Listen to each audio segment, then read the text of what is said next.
मृत्यु जीवन का अटल सत्य है। एक राधेश्याम नामक युवक था। स्वभाव का बड़ा ही शांत एवं सुविचारों वाला व्यक्ति था। उसका छोटा सा परिवार था जिसमें उसके माता पिता, पत्नी एवं 2 बच्चे थे। सभी से वह बेहद प्यार करता था। इसके अलावा वह कृष्ण भक्त था और सभी पर दया भाव रखता था। जरूरतमंद की सेवा करता था, किसी को दुख नहीं देता था। उसके इन्हीं गुणों के कारण श्री कृष्ण उससे बहुत प्रसन्न थे और वह सदैव उसके साथ रहते थे। और राधेश्याम अपने कृष्ण को देखकर भी सकता था और बातें भी करता था। इसके बावजूद उसने कभी ईश्वर से कुछ नहीं मांगा।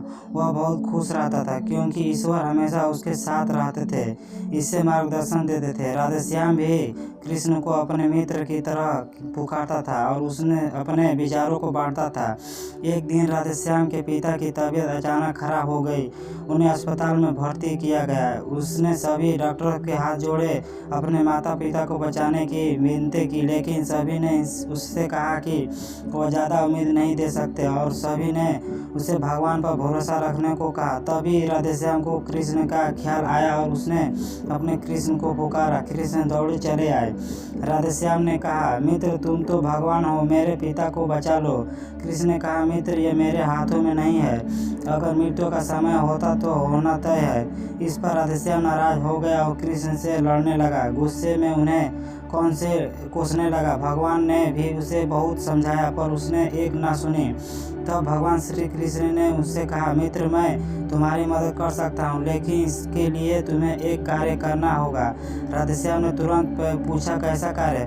श्री कृष्ण ने कहा, तुम्हें किसी का एक घर से मुट्ठी भर ज्वार लानी होगी और ध्यान रखना होगा कि उस परिवार में कभी किसी की मृत्यु न हुई हो। राधेश्याम झट से हाँ बोलकर तलाश में निकल गया।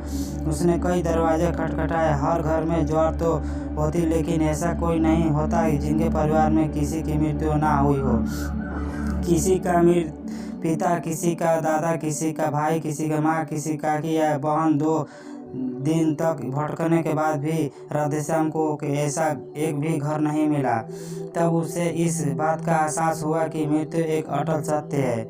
इसका सामना सभी को करना होता है, इससे कोई नहीं भाग सकता। और वह अपने व्यवहार के लिए कृष्ण से क्षमा मांगता है और निर्णय लेता है जब तक उसके पिता जीवित हैं उनकी सेवा करेगा।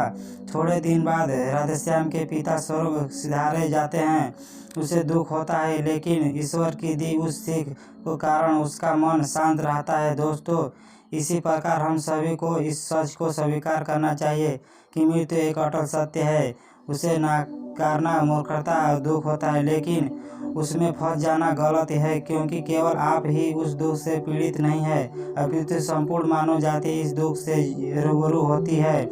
ऐसा सच को स्वीकार कर आगे बढ़ना ही जीवन है। कई बार हम अपने किसी खास के चले जाने से इतने बेहोश हो जाते हैं कि सामने खड़ा जीवन और उससे जुड़े लोग हमें दिखाई ही नहीं पड़ते हैं। ऐसे अंधकार से निकलना मुश्किल हो जाता है।